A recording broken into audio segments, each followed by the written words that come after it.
G'day everyone, welcome back to the House of Mario for 2020. I hope you've had a fantastic Christmas, an awesome New Year, and keen to get into some Nintendo chatter throughout the year. I'm going to be kicking off this month with Nintendo Neighbours, so each week throughout the next month or so I'm going to have a new guest on, whether it's from someone who's in the content creation side of things or is just a big Nintendo fan. To kick it off, I've got my good friend Daniel Tredrea joining me, who is a fantastic friend of mine, and we're going to be doing things this year, and I hope you would tune in for that. You'll learn more about it anyway during the episode. So, for the first time for 2020, the doors to the House of Mario are open.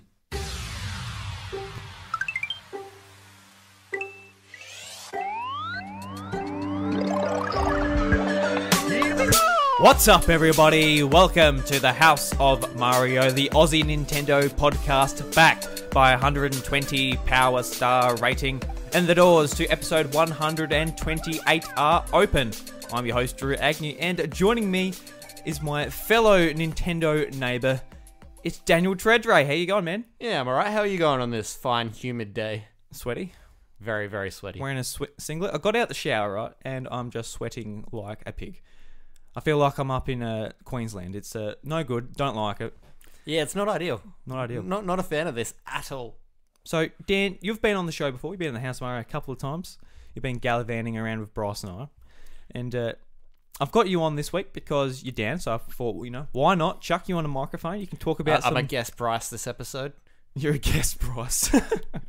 No one can fill Bryce's shoes. He's such an individual, unique individual. Guest chum of Bryce. Chum of Bryce. And also Drew, but the great man's not here, so today I'm the guest Bryce. Guest Bryce. So just call everyone the guest Bryce. So, yeah, I'm going to be doing, while Bryce is away, sort of on holiday or whatever you want to call it, his time away from the podcast. Don't want to stretch his vocal cords too much. God forbid we do that. We've got to keep his vocals nice and fresh. So in the meantime, I'm going to be having guests, and I'm going to be calling the series basically Nintendo Neighbours, getting people from the Nintendo sphere, whether it's content creators or just fans of Nintendo games, which you are, Dan. You're a big fan of Nintendo. You talk a lot about Nintendo with us. I've been ever since the Nintendo 64, and then up until Switch, which I've just been playing non-stop this year. Except for when you weren't. Except for when I didn't, play it. But let's not think about that. And also, Dan, you're going to be starting a new podcast with me. Yes, so there's We are fuck. It's all right. It's all right, Dan. I stumbled there. So I will be taking over Bryce's role on the formerly Patreon exclusive Crackin' Furfies and moving it into a new format with a Drewby here. Yeah, going to be lots of fun. Basically, we were doing a Patreon exclusive podcast where Bryce and I just, talked about whatever we wanted. But unfortunately, we only sort of had time to catch up and do the House of Mario. And so we're bringing on Dan. Going to be sort of repurposing that show. Going to be making it its own thing. It's going to be lots of fun. We've got ideas for segments and all that, and we're going to be sort of launching it in February sometime. Not sure just yet, but if you're listening to this a month or so after the actual episode comes out, there'll be links in the show notes. But if you're listening to it on the week it comes out, there'll be no links because it doesn't exist yet. But looking forward to it. It'll be exciting to try something new and see how it goes. Yeah, because you haven't you've come on this podcast a couple of times, but you haven't. Well, especially when I live in Adelaide, it's going to be a little bit of a different setup, but we'll do our best. We'll do our best. Well, that's all we can ask, Dan. We can't. At the very least, it'll be good fun to do. Good thing to try my hand at, and then hopefully you guys enjoy it. It'll be another skill to develop. Sort of learn to talk into microphones, mic etiquette. Be interesting. Not yelling right into the pop filter every single time. No, that's not too bad. As long as you're not, as long as you're not just spitting into the microphone without the pop filter. Well, there's where I've been going wrong. Yeah, just doing big loogies into the. So Dan, let's jump into basically some of your highlights from Nintendo's 2019. Lots of great games come out. Lots, new hardware. Lots of interesting things. So I know Fire Emblem has been one of your biggest highlights from last year. This year. Those in the Discord know that when I was playing it, I was talking about it almost non-stop when I was having a chat. But Taking over your life. I think I put in about 100 through 2 playthroughs. I put in about 110 hours. Currently taking a little break from it to smash out some Pokemon raids. Yep. But at some point, I will be doing a 3rd playthrough with the Blue Lions. But started Black Eagles, and then the Golden Deer, and then try and get my money's worth out of that game. Yeah. So how long did each playthrough take? Was it half of your time, like 55 hours, or 50, 55 hours roughly. Yeah, about that. It's not too bad.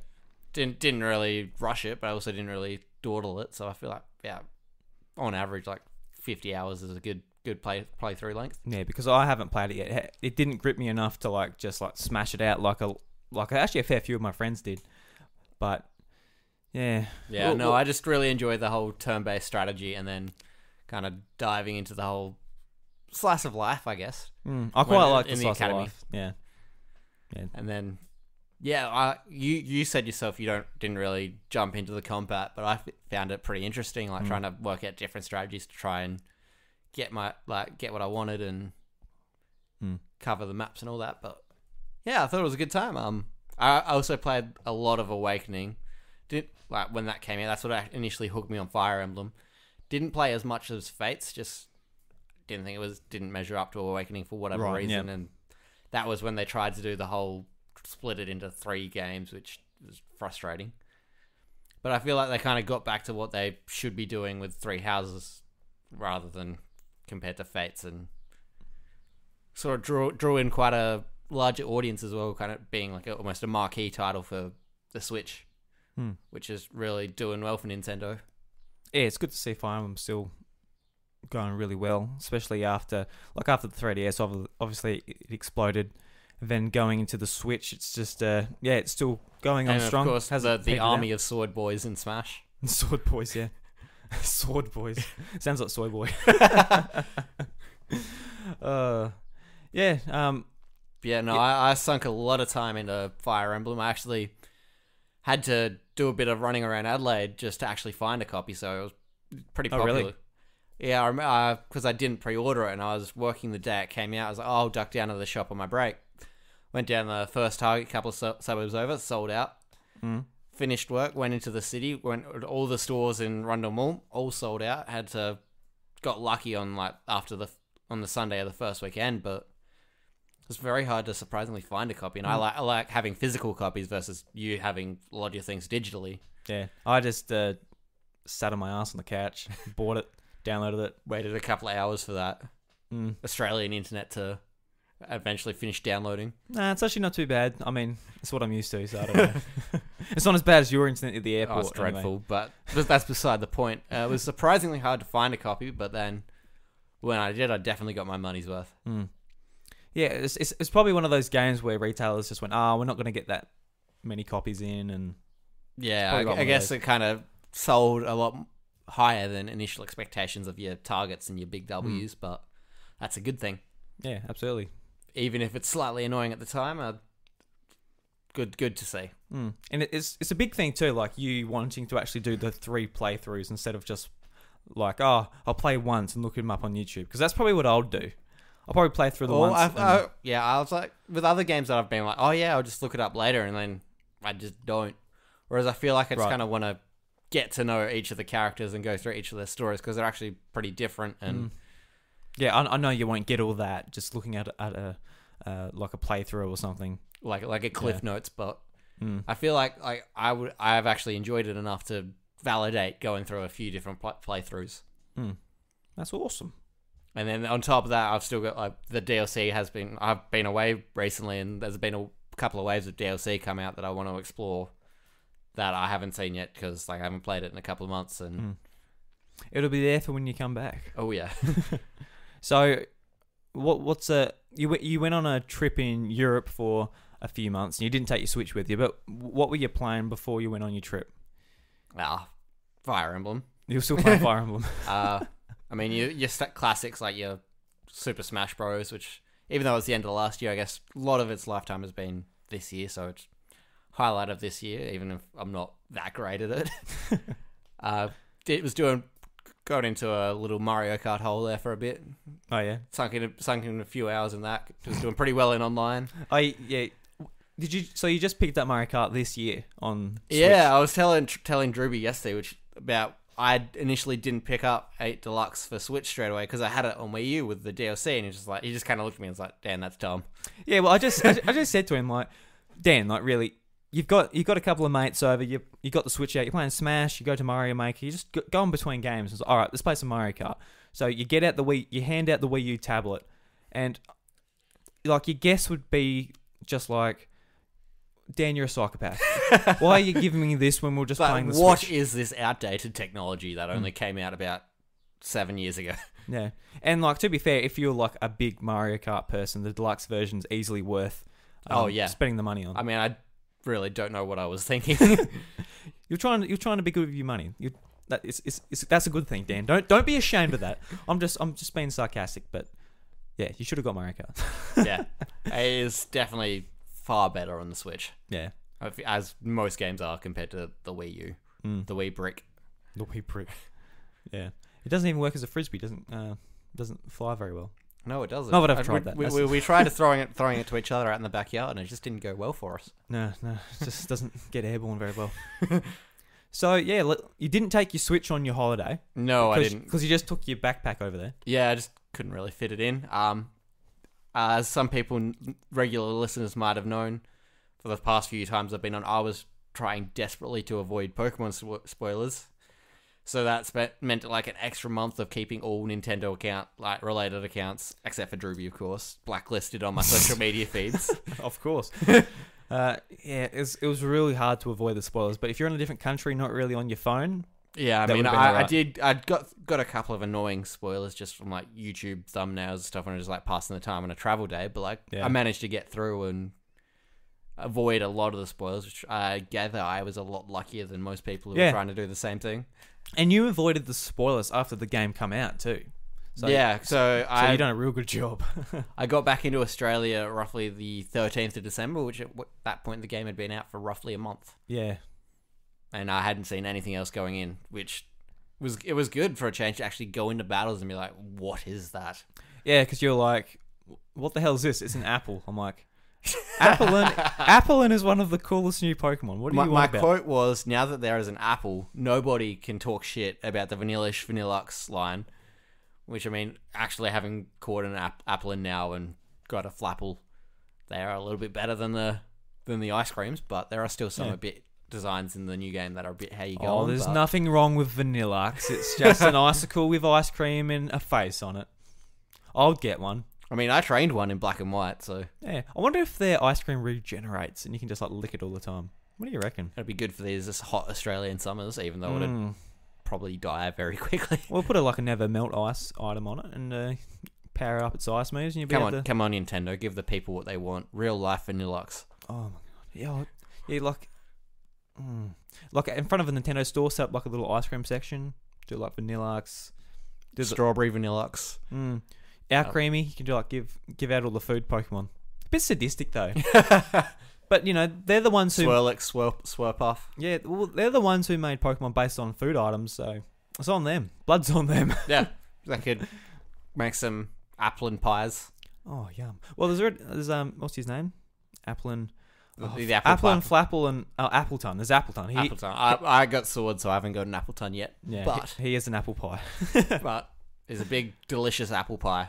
I think that's great. I'd like one just like bursts out of the apple and flies around. The other one just like, all right, gets fat.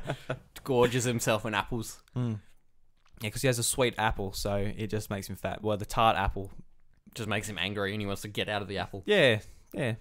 Interesting concept. So what do you think about Pokemon in general? So you played it... I do think there is a fair bit of wasted potential, particularly an exploration outside of the wild area.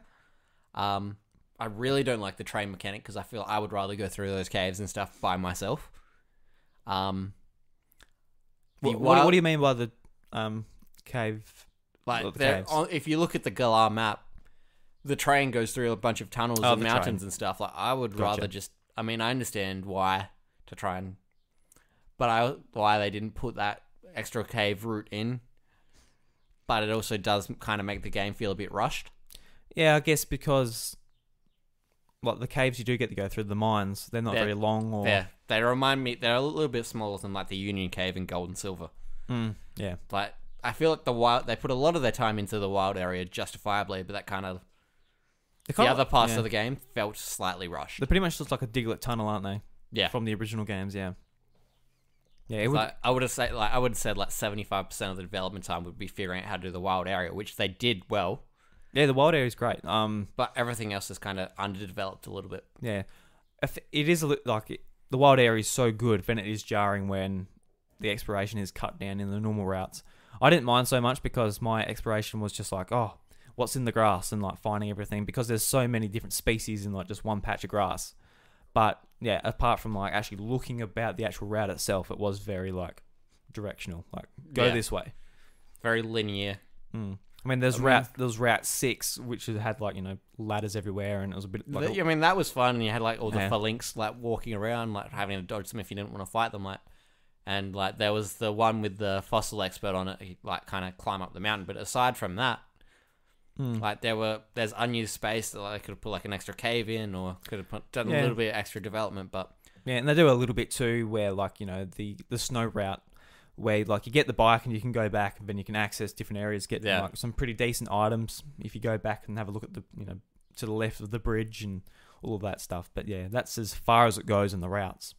And like I agree with you. I would like to see that wild area just expand to the whole game.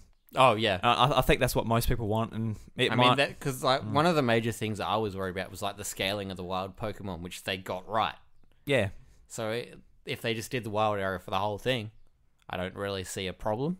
Because it would be cool, like in any sort of open world game where you look in the distance and you see, oh, there's a town, and you can run up to it and heal your Pokemon and whatever you need to do. It's kind of the step one to that big open world, that Pokemon game that everyone kind of wants.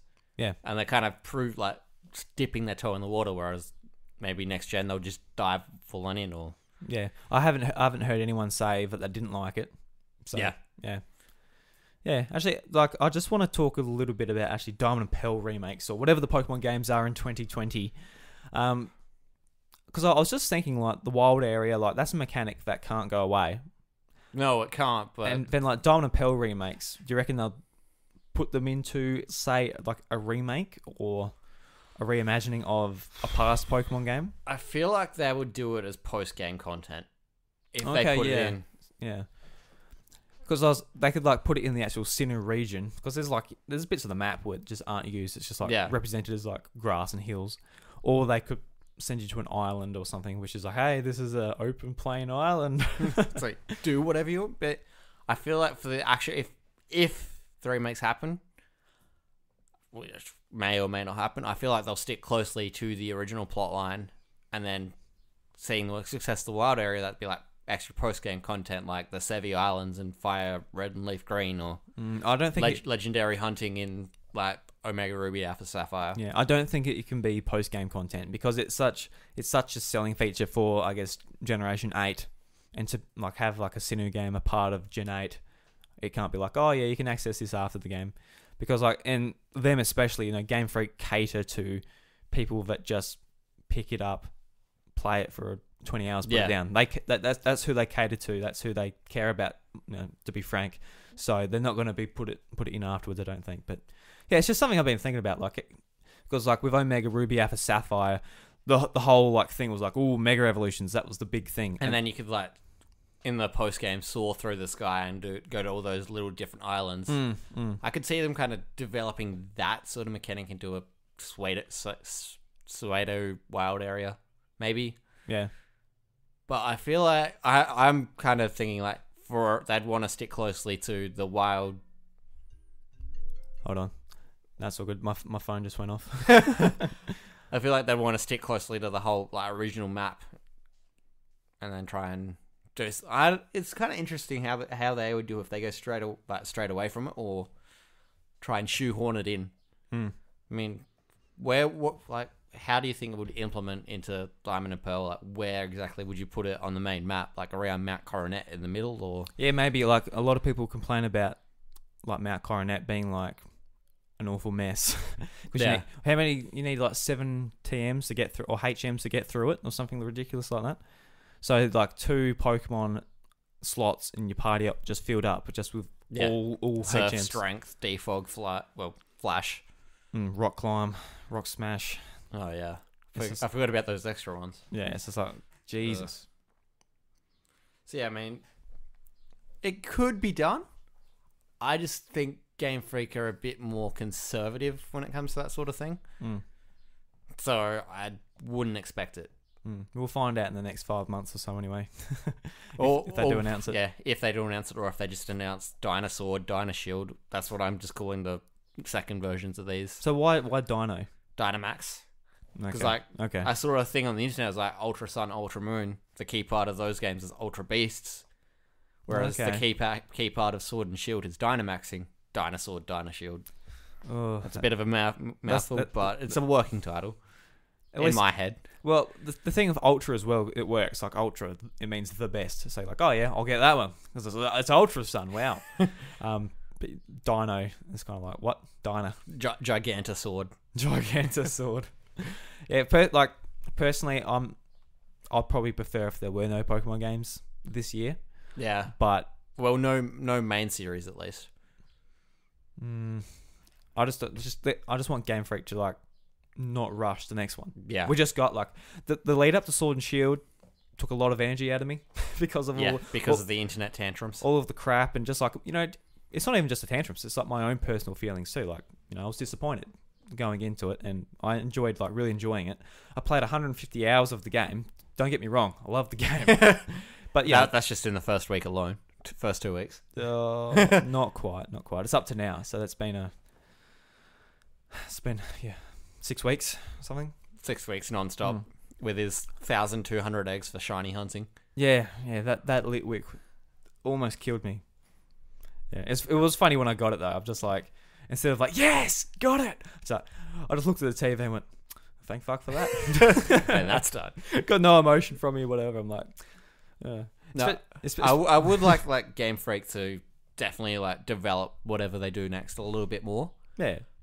But it depends if they have a full hand, if they do like a Pokemon Ranger or Pokemon Snap, which is never going to happen basically. Yeah, but they've never really done the spin-offs apart from Pokemon Quest, which was that mobile game / Switch game. Yeah. So like I would be happy seeing like one of those like more Nintendo driven rather than Game Freak driven. But I want Game Freak just to focus on doing that little bit of extra development.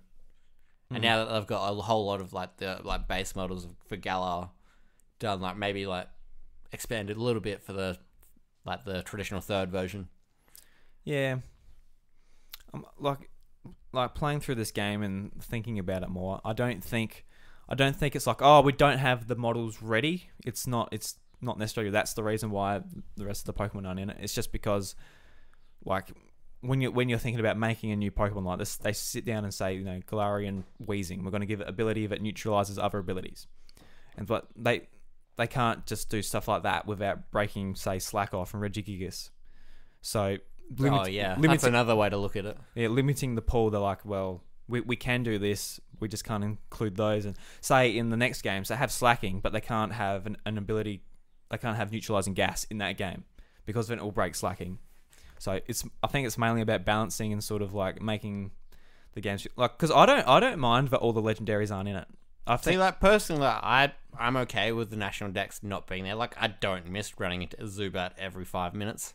And like all the legendaries make sense to not be there, even if it kind of cripples the Ubers meta game. Yeah, it's like I'm quite happy, like, because every game's just been dominated by Groudon, Kyogre, Rayquaza, Xerneas. You're seeing like the trio from Gen 5, the fighting. I don't even know what they're called necessarily. Reshiram and Zekrom. No, like the Musketeers. The Musketeers, yeah, the 3 Musketeers, the 4 Musketeers. Though that said, with like Eternatus in particular, I think they've kind of started to fall into power creep and try and made him a little bit stronger than he should have been. But his power isn't that strong because he's got higher base stats than the other legendaries, I think. Yeah, but like his Gigantamax form is just like through the roof, but you can't use it. You can't use it, but like his base stats are, I think, like on it, like slightly higher than Mewtwo on average. Yeah. Starting to slip into power creep a little bit. Well, that sort of happened with Mega Rayquaza. Oh, Mega Rayquaza was ridiculous. He was there. He had like a base of 680. So yeah, and Eternatus is on that level, I think. Yeah, I think so. Yeah, but like those legendaries won't be able to be used in competitive, so it's not too bad. And there's only 3 of them, so it's not like a huge ban list either. Like I appreciated like their role in the story was a little bit less diminished. I guess. I mean, Eternatus is key to the whole thing, but it's kind of like, oh look, there's Zacian and Zamazenta. We'll get them to help instead of like making the whole focal point of the game like an evil team trying to find them to use them to expand the land or destroy space and time with Giratina, like in Platinum and So I appreciated that. That was, even if this story again could have been a little bit more developed. So just like kind of spots here and there through the story, but like again, like the focal point of the games is the wild area, so it's forgivable.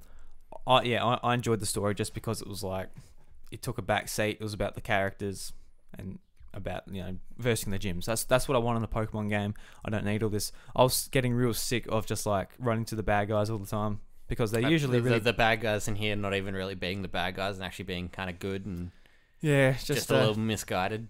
Yeah, see, that bit could have just not existed because it was kind of dumb. Yeah, and like, oh, we're here to support money. Okay, why? Team Yell were fine. I'm talking about like the bit at the end. Oh yeah, you couldn't have waited one day on your scale of 1,000,000, like 1,000 years. Yeah, at this point, it's just like, all right, I don't expect a good story from Pokemon. I know there's great storytelling potential in that universe because I've seen it in the manga. You see it in a few like spin-off anime shorts. The previous games have shown that they can do it, but I just don't expect it anymore. Yeah, it's not what Game Freak want to do. Yeah, obviously not. Yeah, that's all this said though. Still probably one of my highlights of the year. Like having got it, what would it be like 2.5 weeks ago? I've got up to 52 hours. And that's just riding around the wild area, getting into raids, like trying to manage my party so I wasn't over leveled and. Like I said, it's a good time sink. It sure is. Yeah, like it's my favourite game of 2019 for sure. Because I'm just such a big Pokemon fan, and I really did enjoy it. And I would like to see more from it, but what are you going to do? Yeah. Give that a couple of years, and hopefully we'll get that a little bit more. Because I would like this. I would like to be at the point where nominations are coming up for, say, the Game Awards. I'm like, this game deserves to be in RPG. Needs to be nominated, not necessarily win, but it needs to be in the discussion. I don't think it is, but no, I don't think it is either. But I would like it to get to the point where it's like, they've introduced the voice acting, the graphics are smoothed over, the end game content's there, the story is solid. It's a good reason to push you through the game.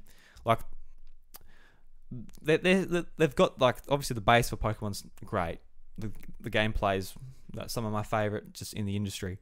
But yeah, there are a few things that need to get ironed out, and I think that's just with time, because they don't get as much room to develop as I think they'd like. But we're not there, so obviously don't really know. Maybe they're like, what, we don't want to spend more than 3 years on one game because we'll get bored of shit. Yeah, we just want to pump them out. And also, I think this could just be a flow-on of it just being on the Switch, but I think it's probably I think I saw something that's the highest selling game since Gen 2 or 3 or something.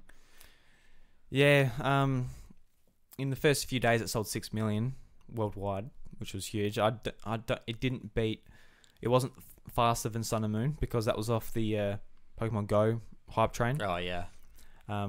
But Sword and Shield made more because it was $20 more. And on the Switch. Yeah. So good old Pokemon. I'm gonna keep playing it, looking for shinies, doing competitive. I'm gonna try and get into some of the competitive stuff eventually, and like I said, I won't be like, if they announce another game, I'm gonna be like, oh yeah, it's gonna be good to play another game, but at the same time I'm gonna sigh a bit because it's like another 8-9 months of leading up to another Pokemon game. Well, by then I can't do that every year. By then, Pokemon Home should have come out, so you might actually be able to move over your competitive teams. Yeah. Maybe I will. Maybe I won't. Maybe you could just redo the whole thing from scratch. Yeah. Another 1,500 eggs for a shiny. Yeah. Well, That's going to happen one day, Dan. I'm not going to never shiny hunt again, Dan. I'm too sadistic to just let it go, you know? He's got a very masochistic outview on Pokemon. Likes to torture himself. I do. Like every, I was going to say every egg, I do like a cut in my arm. Like that's how I count how many. Please don't do that. Please don't do that. Just, oh, Jesus. Yeah, don't do that. Turn into like a Batman villain by the time you get shiny. Yeah, I will. Yeah, that could be like a good idea for the next evil team. So, like some shiny hunter who's gone crazy, hatching eggs. Give me all your eggs. And he's got like 5 shinies, but the last one's just a normal Pokemon because he just couldn't find it, and it's turned him nuts. I've gone through 5,000 eggs. He doesn't know how to Masuda method. No. Well, I was using the Masuda method with Shiny Charm, and it's still my luck still wasn't there. That's just dragging you in a nutshell. It's the luck, not just the luck of the draw. I mean, did I get the last shiny in 11 eggs? Yes, I did. Was that the game punishing me? I think it was, Dan. I think it was. So we'll move on for Pokemon. I guess is there another highlight? I know they were the 2 main games you smashed out last year, but well, not yet. Like I've sunk a lot of time into them, but yeah, you've been busy. You've gone on holiday, so I've had a pretty busy year. I have Luigi's Mansion on my to buy list. I'll get that when I start making money again, but. Drew will be a lot easier for him to talk about it since he's actually played it. Yeah. Well, I've got nothing more to say on it, but it's a game that really surprised me. I was looking forward to it. So I'm going to buy this on launch, obviously. But it's a game that really surprised me. Just how much I enjoy just exploring the mansion and getting every little secret. Just the charm. Like I've played the other 2 Luigi's Mansions and I knew what to expect, but yeah, this one stepped it up a lot, and I'm really happy. Like next level games sort of found success, especially after Metroid Federation Force. Oh yeah, that was the last game they made, and I didn't leave a whole lot of impression, did it? Yeah, I couldn't imagine they would have got too much like good feedback on that, especially like E3 when it got announced back in 2014 or whatever it was. Yeah, so I'm glad they got a hit on their hands, and I'm really happy they put a Mario Strikers reference in there. Spoilers for Dan, but it's not much. Oh my god, ruined. Yeah, Mario Strikers reference. They put the 3rd game in there. I just flip this table. That's the end boss. Play just a Mario big Strikers. soccer player.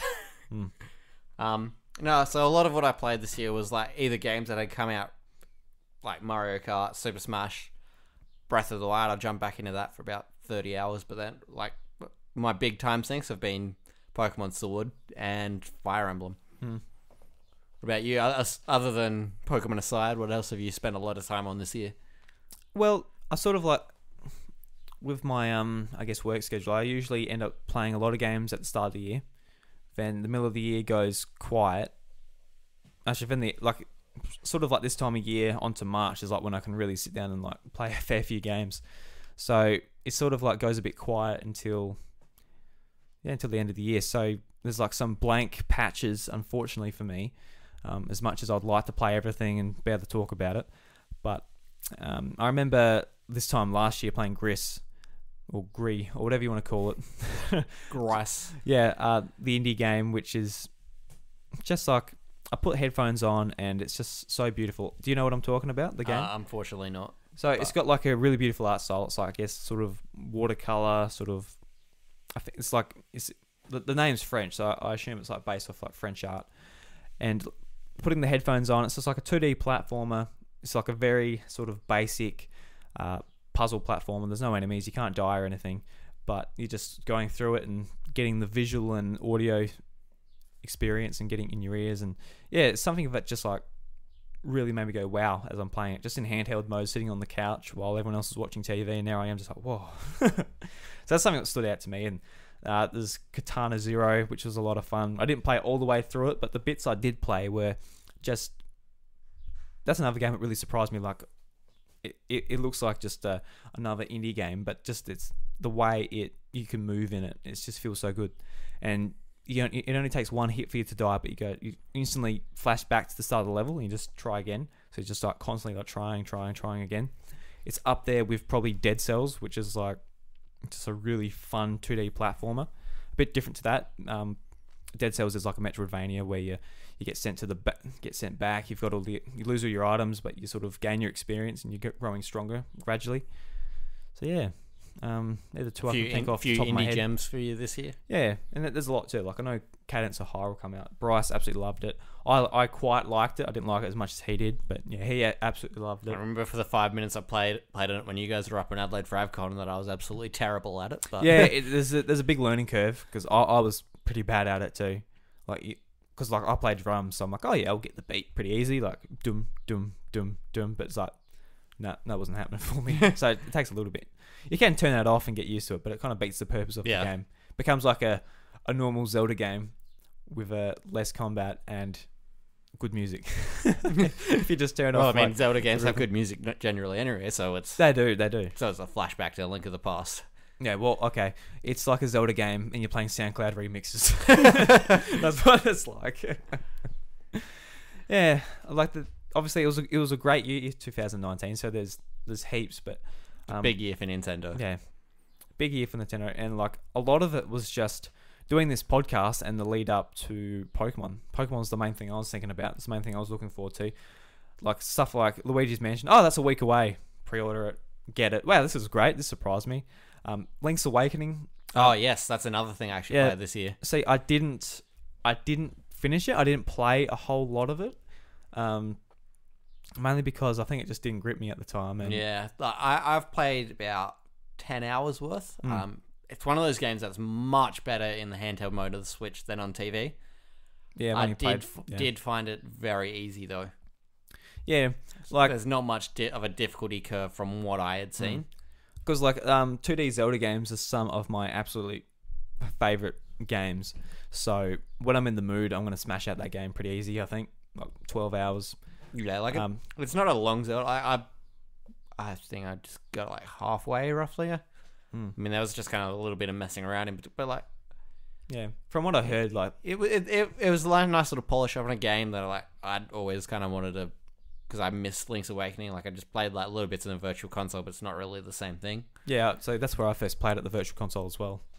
Like on 3DS. It's noteworthy having come out. It's got a very nice kind of art style if you're into the whole chibi thing. But it's not really. It's a game. Like I forgot about it until he brought it up just then. It's a game, yeah. It's a thing that happened. Yeah, because like this time of year when I'm like working at the pub, like a fair bit. It was 2017 when Blossom Tales came out on the Switch, and I just absolutely smashed that game out. Like because I just got home and I just like looked for my Switch, picked it up and just played Blossom Tales because I just found it so much fun going to that world, just exploring, collecting the collectibles, going through the story. So I think I might do a similar thing with Link's Awakening this year. Just like, you know, when you're all gone, I don't have friends to distract me from all these video games. I think that's when I'll pick it up. I'll pick up a few more Switch games that I missed too. Like there's Astral Chain, which I played through like probably about a quarter or so. And I put it down because it's very well reviewed in the Discord. I'm a bad person. Yeah, just the absolute worst. How dare you put down a game? But yeah, like that game is just like it's one of the best looking games on Switch. The music's fantastic. Yeah, and you haven't picked it up yet? Not yet. Does that interest you or? I mean, I'll probably eventually pick it up, but I don't know how much time I'll be able to sink into it. Because at the moment, a lot of my time's just being dominated by Pokemon and. I'm going to have a pretty flat out year next year, so... Yeah, that's the thing with Pokemon too, like, when I was at, say, the 100-hour mark or so, I'm like, alright, I should put this down now for a little bit and, like, you know, do Astral Chain, do Link's Awakening, like, finish some of these games I need to get done. But I'm like, this is what I want to do, so I'm going to keep doing it. Like, I don't know how long that's going to last for, probably a while. Yeah, knowing you. Because I don't feel like stopping yet. I'm actually really enjoying just, like a lot of the stuff I'm watching on YouTube is, like, competitive Pokemon battles, watching A-Drive and... Wolfie and like some of these like really talented battlers doing that because it's quite new to me. Well, this generation's new to me. Like I did it probably Gen 4, but like a lot's changed. Oh yeah, it's almost a completely different like meta game. Yeah, absolutely. Especially now with like you know some Pokemon missing, so it changes. Like some others don't have a counter, so they're good now. And yeah, like Ditto is overused in the Smogon metagame now. Oh really? because of its a secret ability. It's basically the perfect revenge killer, and nothing can, because they've removed a lot of its counters. Yeah. Yeah, because what was it? It came out. I think it's what was that ability called? Illusion. Imposter. That's right. Yeah, because that came out in Gen 5 with the Dream World. Zoroark. That Zoroark was illusion. Illusion, was it? Yeah. Yeah. But because like Ditto's hidden ability, like now it has almost no real counter. It just transforms without having to do a move. Yeah. Yeah. Which is quite handy. It's actually made like something like removing some of its checks and counters that's made Ditto viable. It's pretty cool because like if someone sends out, say, like a Ferroform, which is quite common to like lead to like send out spikes and set up toxic and stuff, you can just like send out your Dittos. Like, oh, what are they going to use? Oh, they're going to use that. Well, I'll use that too. Yeah. So right back at you, and it's like Gyarados has bounced back from like UU RU to OU again, and it's been good for some Pokemon and bad for others. Bad for the ones that got removed, I guess. Yeah. Bye bye Tentacruel. Bye bye Crobat. Oh no, Crobat's pretty cool. Crobat's cool. Zubat is not. Nah. Yeah, so I guess before we jump into some of our hopes for 2020, any other games you can think off the top of your head? We don't have a list or anything in front of us, so we're just sort of going off. I mean, I'd seen a lot of the creativity done in Mario Maker. Mario Maker's obviously a big one. I remember playing like a Metroid Mario Maker cross up with you guys up in Adelaide, which is pretty neat. And yeah, there's some great levels shown. There's a lot good creative community out there. I sort of just played through like I guess the story mode when you're rebuilding the castle. Played a couple of custom levels, then I sort of put it down. I didn't really play it much more. They've only like a month or so ago, or a few weeks ago, or whatever it was, they brought out like the Link sort of update where you can play as Link and use his arrows and everything. I haven't played that yet, but I'm like, so that's a great way of getting people back. Good to see what people could do in the creative community side, like building levels around it. And yeah, I mean, I've played little bits of it. I think it still like merits discussion. I think it was an upgrade on the original Mario Maker, but like it didn't really do a whole lot other than just be like, hey, this is something that is noteworthy. But like personally, it didn't affect me too much. Didn't have as big a splash as I thought it would. I think that's because of like the updates were so slow afterwards. Yeah, I thought like a month or two after it would have been the first one, then the second one, then like the third one when the first one happened. But yeah, it didn't happen that way. So yeah, if we missed any of your favourite games or anything, we're sorry. Just give us a yell on the Discord. Be like, how dare you forget about Deus Ex Machina, Daemon Ex Machina? How dare you forget about? I think most people did. Untitled Goose Game. We didn't forget about Untitled Goose Game. We just didn't talk about it. Yeah, so we didn't talk about your favourite game. Sorry. Yeah, yell at Dan. It's all his fault. I'm just the worst. He's the guest. The guest is meant to organise the show, aren't you? So 2020, Dan, on your Nintendo Switch, what are some things you're hopeful for, and what are some things you're looking forward to that we might already know? All right, so I am expecting more news on Metroid Prime 4 and Breath of the Wild 2.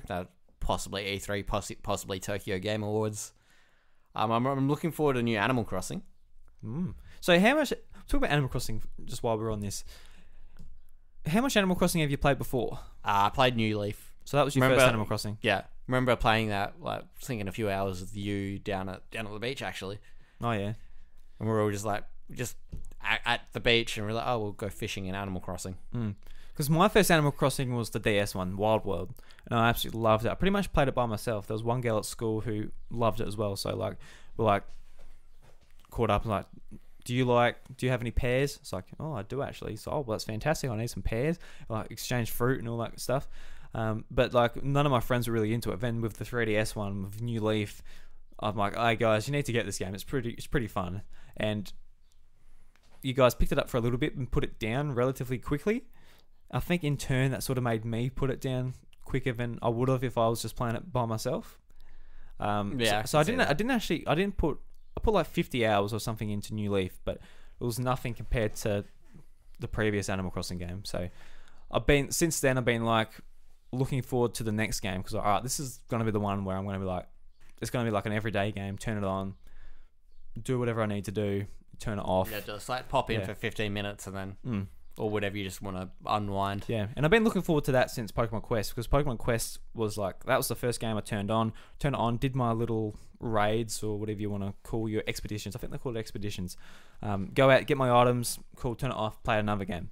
So that's probably going to be a similar thing to Animal Crossing, because since then I'm like, this is the type of thing I want to play on Switch, just have something on in all the time.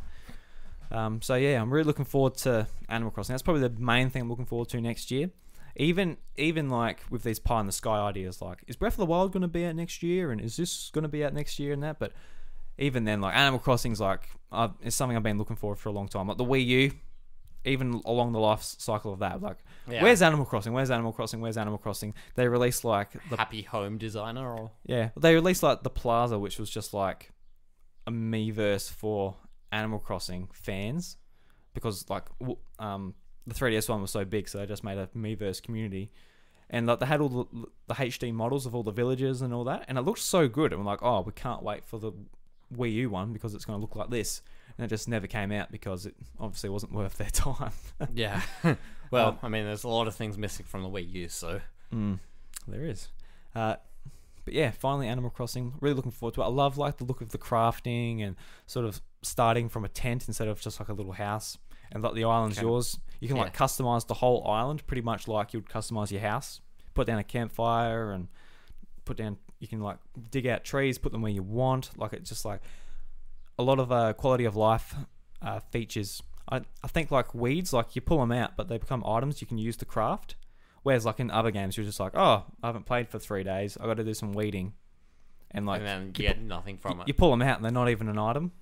But now it's like, well, I've got weeds. I can use it to craft this, which I need. I don't know what it crafts yet. Obviously, I haven't played it. Yeah, it's still a few months away, but yeah, but I like everything I see. I think the graphics, I think they look a little bit underwhelming, but the game's still in development from like the E3 footage and all that we've seen. So yeah, I'd like to see it like a bit more vibrant and glossy. If that's a weird way to describe it, but no, I kind of get what you mean. Yeah, kinda like almost like Pixar-ish. Yeah, I'd like to see it. I mean, not obviously up to like the quality of Pixar, but that kind of sort of bright, colourful model. Yeah. Because like in the Wii U one, I remember it sort of like looking like really good. That wasn't the game; didn't have to push too much, but yeah. So yeah, really looking forward to Animal Crossing. So you reckon you'll get into this one, or you reckon? I reckon I'll definitely pick it up. How much I actually play of it remains to be seen. But you have to come to my village, give me some oranges, give me some fruit, get amongst it. Come and do some crafting. Give me all your weeds. Because like, I've late last year or whatever it was, I got really into Pocket Camp on phone for a bit, just because I needed that Animal Crossing itch, and it scratched it a bit, but it wasn't like you couldn't just roam around your island. It was just like, oh, I want to go there. You tap there, then you basically teleport to that area, and you run around there, get your stuff, go out to the next area. It was very much just like a checklist rather than like hanging out. So. Yeah, I think it'll be a good game to pick up when you just kind of want to just zone out from the world, not have to care about anything really. And then with added online functionality and things like that, it'd be nice. It would be nice. It'll be great. So be relaxing. I'm going to sit on the beach in Animal Crossing land. Even in real life, I'm going to be on the beach. Actually, probably not. Just in a dark room. Just imagining I'm on the dark, beach. dank room. Big, dark, dank room. Yeah. So, what's another thing you're looking forward to next year? There's actually just having a look through some of the games announced. There's not really much that actually kind of has jumped out at me straight away. There are things I would like to see like announced. The major thing I really want to see is a new Kid Icarus. Like we haven't had. I think this came up the last time I was on the podcast as well. And I guess I did. Yeah, because I really want it. And still no news on that front. But how long ago was Uprising? Like 2013, 2012. Yeah. Yeah. We're about to go into a new decade, and it'll be another 20 years, just like last time before a new Kid Icarus. But that's a series that's really ripe for something new to be done, especially the technology on the Switch. And so, like in April, that game's gonna be 8 years old. How? Yeah. Because I remember I was in year 12 at school at the time, and we had to do a forgot what we had to do, but it was like it was an English assignment, and I did my English assignment on the story of like Kid Icarus. I can't remember what angle I took or anything, but I just remember like because I just recently played the game at the time, and I really liked it. So I'm like, well, I want to sort of like use it as an excuse to play through the game again. Yeah. So I was like playing Kid Icarus in my English class, like just refreshing myself on the story. It's like, yeah, just keep replaying the same level because I need to know what Palutena does. Yeah. Especially with the whole I feel like you could almost piggyback off of like God of War, kind of the similar like mythology based kind of. I mean, it's more like Greek and stuff, but like because we saw the success of that like last year. Very different games, obviously. Like what? Just do like a full on third person, heavily story based like game. I think it's possible, yeah. Because like Uprising was an on rail shooter. That's what that game was. Yeah. So you would change it from that to just like a third person game. Is that what you're proposing? I think I would maybe not necessarily change the rail shooter, but I would definitely do a whole lot of like story driven stuff, which might take it away a little bit from Nintendo territory. But I think there is a lot of potential in like that universe, for like a deep story. I agree, and it's just hanging there, constantly in development hell for 20 to 25 years each time.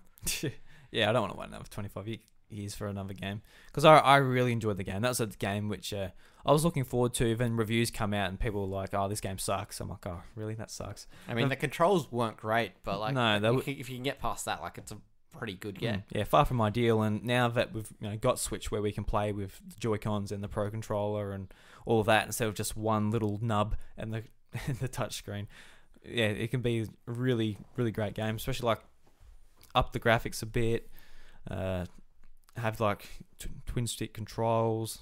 You could almost do a multiplayer mode with Pit and Dark Pit. Yeah, I think to be honest, out of all the IPs Nintendo has, they're always gonna say, "Hey, the next Pokemon's out. Hey, the next Zelda and Mario's coming out." But I think Kid Icarus is probably the one which I'll do like a real hard fist pump. Go, yes, finally! Like Metroid's that for a lot of people, but I think Kid Icarus, that's the one which will make me especially happy. Yeah. Because especially since there's always so long between drinks for that one. Yeah. So if you're listening to Nintendo, Kid Icarus, that's how you get the House of Mario's money. Yeah, I guess. I mean, they get our money pretty easily anyway. Because even like games were like, oh, don't know if we'll play that, so I'll be better. Got to talk about it on the podcast. So they usually get our money pretty easy. Unfortunately, but this would be like a day one pre-order. Yeah. Oh yeah. That'll be a go to the eShop and pre-order right away. Yep. So I guess I brought up Metroid Prime. You're hoping for Metroid Prime to get a bit of information out there. I think it's gonna happen at either E3 or Tokyo Game Awards, but like, still, all we've seen of it is basically just the title. Like, I think like at this point we need to see something big next year. Even like not necessarily a release date, but like a actual trailer or a gameplay demo. Yeah. Like, we need to see something. Yeah. I know like there was the delay, but like you could still be like, we're proud of how this is going. Here's a little snippet.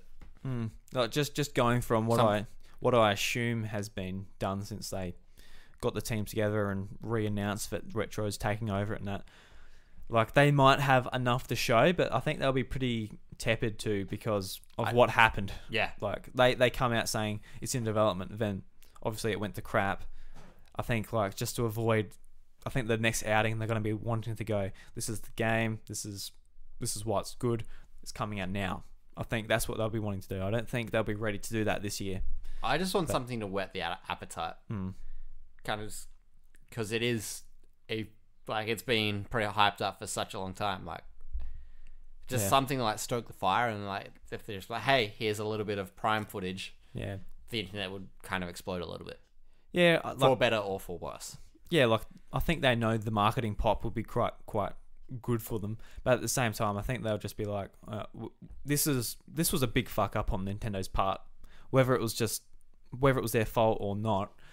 Just like, because the idea was to sort of develop it like a Ubisoft game, have multiple studios from different parts of the world sort of collaborating on the one thing. Yeah. And that just wasn't working for them because that's not how Nintendo makes their games. Like, there's not enough control over that for Nintendo. Yeah, so they changed their mind. They had to pivot, give it to a different studio in-house. And, I think just the way they came out and apologized for it, where they actually bowed and apologized for it, I think they're like, the next time this game is going to be revealed, it's going to be what you're going to get, and you're going to know when you're going to get it. But as much as I say that, it would be cool to be like, here's a sneak peek. So here's Samus taking down a alien, and then here's Ridley stabbing Mario in the chest with his tail. Oh Jesus! Oh gosh! just like in the Smash reveal trailer. Yeah, that was a bit. That was quite awesome. Wasn't it? It's just like, holy shit! It's like, oh, okay. I just want just something. It's a bit of a tease. Yeah. Yeah, like I said before, I like Metroid quite a bit. It's not one of my favorite franchises, so I'll be quite happy just to wait until they're like, this is the game. We're not showing it too early this time. We're not going to say anything too early. Here it is. Here's when you can get it. Because I'm sort of like sick of like, if they come out at E3 and say, here's a sneak peek at Metroid, so expect more news next year. It's like, oh, I'm sick of like these long wait times. Yeah. That's yeah.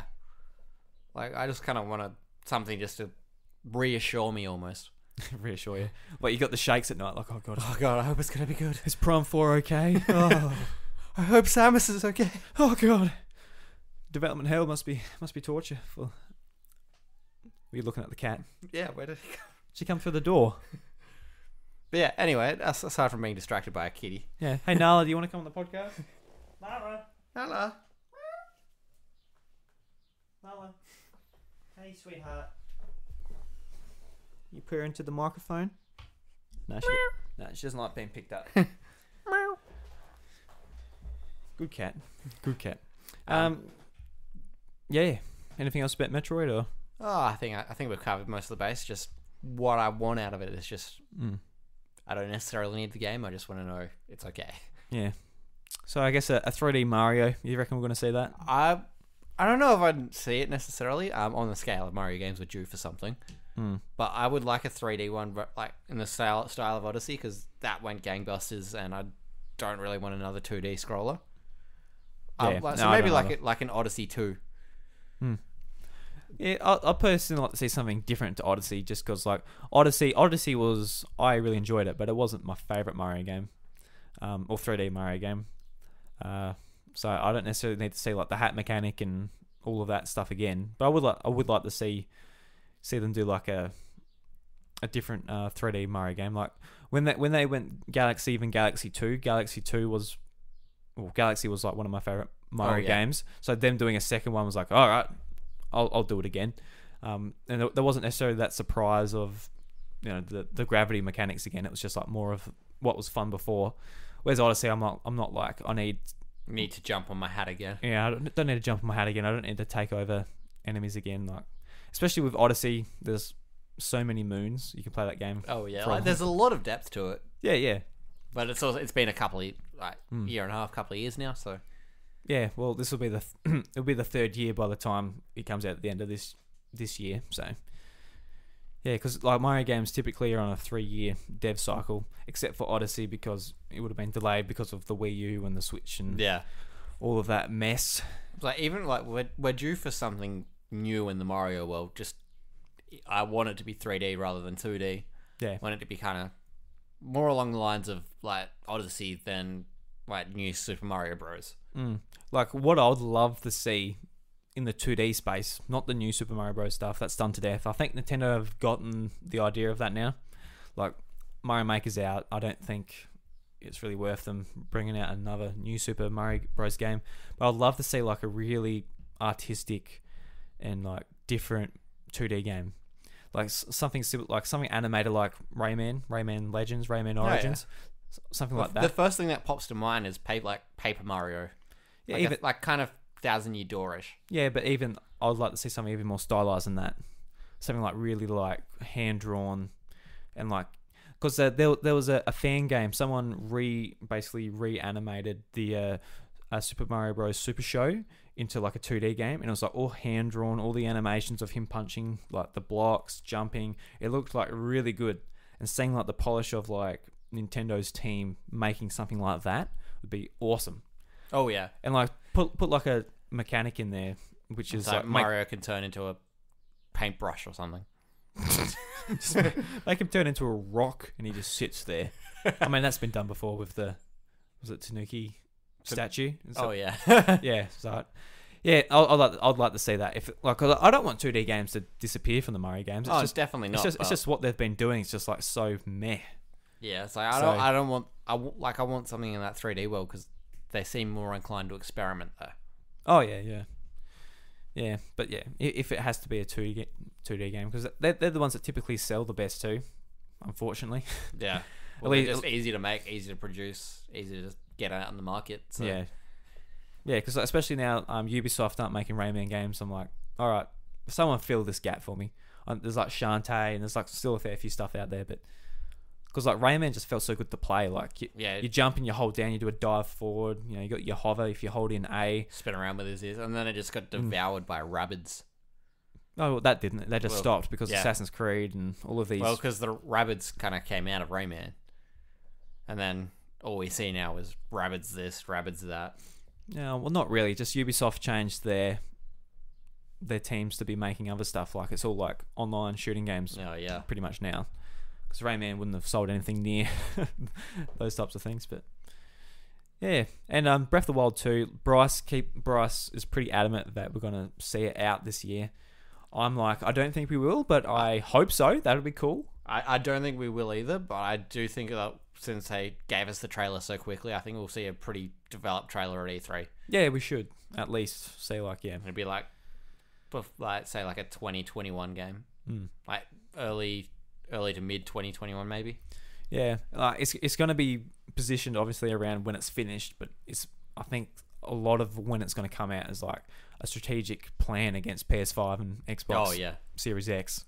That's going to be like a big thing for Nintendo. Being like, all right, we're going to have to use this as like a real chess piece. Be careful with it because that's the most important game they've got coming out. Yeah. So they really don't want to mess that one up or get like the timing wrong. Yeah, because like maybe putting it out this November along with PlayStation and Xbox would be an awful idea. Maybe they should leave, because people are going to buy those consoles regardless. Like people like myself, I'm going to buy one of them. Yeah. I think the Switch complements them. Doesn't need to compete against them. Yeah, it doesn't compete against it at all. Like what my Switch is doing is what I'm going to get my Xbox Series X or PlayStation 5 for is a completely different use case to my Switch. Yeah. 100%. So I would like them to not compete against them because I feel like they could get lost in that. But yeah, because like if it comes out in November and I'm like, all right, I'm $600 for the Xbox, I'm going to get a couple of games and whatever it is. I'm like, oh, Breath of the Wild, it's one of my favorite series, but I've just spent all this money. So, don't know, it might eat into that. It won't, like, me being big Nintendo boy over here, I'll probably opt for Zelda instead. But a lot of people, I'm going to spend money on the Xbox One X and just give a pass on Breath of the Wild. That doesn't sound like you. Yeah, it doesn't sound like me at all. No, but a lot of people that will be the case. But oh, we can wait for Zelda. So, Kat, do you have to, mate? Nala. Don't claw the carpet when we're doing the podcast. Very inconsiderate. I would like a Nala clawing the carpet simulator. Oh, no, we've got it right here, Dan. Get Kat. Now she wants a pat. Look, you can't have both, mate. You can't be rude. We've got a few people listening to this. You can't just be so inconsiderate to our listeners, Nala. Just rude, Nala. Just absolutely. I'm going to give you a pat anyway, but still. Well, I guess before we wrap up, is there anything else looking forward to next year? Just on these little kind of tiny little notes that I wrote. I like maybe like a Castlevania. Been a while since we've seen one of them, especially on Nintendo. That's been well received. So you reckon get Konami to pull its thumb out its ass? And yeah, I mean, I don't think it's going to happen. It's it's a wish, but yeah, and maybe just a new IP, like a new first party IP. I'd like to see that, but I couldn't really tell you what they would do. No. You can't predict ARMS. You can't predict Splatoon. Definitely didn't predict Pikmin. You know, these things. Just kind of do. Nintendo does what they want. Yeah. Because I feel like a few other companies would be like, oh, well, it's going to be an open world game. It's going to be a pretty cool protagonist, and it's going to be post-apocalyptic, probably in America because that's where most of the devs are. And then Nintendo just comes out with like a gardening simulator, and with new like gameplay mechanics, and just goes really well. I don't know. Who knows? Well, that's what Pikmin pretty much is, isn't it? Yeah. I mean, I just said gardening simulator because I'm just looking at your garden right now. So. I need to do actual gardening, not just a simulator. With the mow the lawn. All right, Dan, we'll end the show there. Thank you very much for coming on. You're most welcome. Thank you for having me. No worries at all. I mean, thanks for coming on. As I said, I needed a guest, so I guess Bryce. Yeah, I need to fill in for Bryce because his shoes are empty, and you need to jump in his shoes. They're a bit big. I think I only got halfway, but hopefully I did all right. You're just like you're like in Super Mario Bros. 3 when you get in the boot and you're just jumping around the levels. That's you and Bryce's shoe. You're just sitting. Come here, Goombas. Just sitting in this giant shoe. So I'm looking forward to doing Cracking Furfies with you throughout 2020. Everybody listening might not be the greatest straight away, but it'll be fun to do. Yeah, it'll be his first podcast. He's a main host on, so be nice to him if you listen in. I'll talk more about it when it's actually launching and that too. So everybody, thank you very much for listening to the House of Mario episode 128. If you'd like to support the show, you can subscribe on your favorite podcast platform of choice. You can leave a 5-star review. You can tell a friend who is also a fellow Nintendo nerd. That's the main way we can send out a carrier pigeon with our Twitter handle or something. Oh well, you could do that, but could do anything. If they've got Twitter, you may as well just post it on Twitter. Be efficient. Don't waste paper. At the House of Mario. Just leave the pigeon at home. Just you can pat it. Pigeons are actually pretty cute. I'll admit. Like a lot of people call them like flying rats or whatever, especially like in Italy where there's just heaps of them. But they're quite fine, cute little birds. They're pretty. They've got no brain, but yeah. The pedovs. Yeah, so let a friend know. That's the best way, is word of mouth to get the show around. You can share the show on social media, as I said before. You can follow me at iDruby and the show at the House of Mario. Dan, do you use social media? No, not particularly, but I do use Discord, which we have our own dedicated server. We do. So you can join that in the show notes below. There is an invite link below. And you can get in there and tell me to get my act together and maybe do some social media. You have Twitter, you have Instagram. I have Instagram. It's just mostly travel pictures. Tredrea45. Yeah, you can check out it. Check out some snowy mountains or is something. Is that an Aurora Borealis? At this time of the year? In this part of the country? Yes. He's just come back from a trip from... What country did you say that in? Norway. Norway, yeah. So he saw... Yeah, saw the Northern Lights, saw some whales... Put them on Instagram. You can go and have a look. I saw some whales. I hope you're not just talking about like me. You took a picture of me, put it on Instagram. That's a bit rude, Dan. You weren't meant to know about that. Oh, no. And if you'd like to support us a little bit more, you can check out our Patreon at patreon.com/iDruby, where you can get exclusive access to a couple of podcasts, including the House of Mario Encore, which is a bit of a extra bit of the podcast where either Bryce and I talk solo about a certain Nintendo topic. We decided to talk about that episode. Or you could listen to the classic Cracking Furfies before jumping into the new one. Yeah, or you can listen to the classic Cracking Furfies, which you're on the first episode of that too. I was too. So did you enjoy that episode, Dan? I did. So hopefully you enjoy the rest we do. We'll crack plenty of Furfies, both literal and figuratively. Oh yes, we will. Alright guys, Nintendo Jukebox this week is a Zelda melody by... George Soars 8 on SoundCloud. It's good. It's good. See, every single time I get through all of that, get to the jukebox, I say the jukebox, but it's just like, I'm out of things to say. And I was like, it's good. It does the job. It does the job. No, it's very good. If you'd like to see more by the artist, check out the links in the show notes below. And until next week, have a good one. Bye-bye.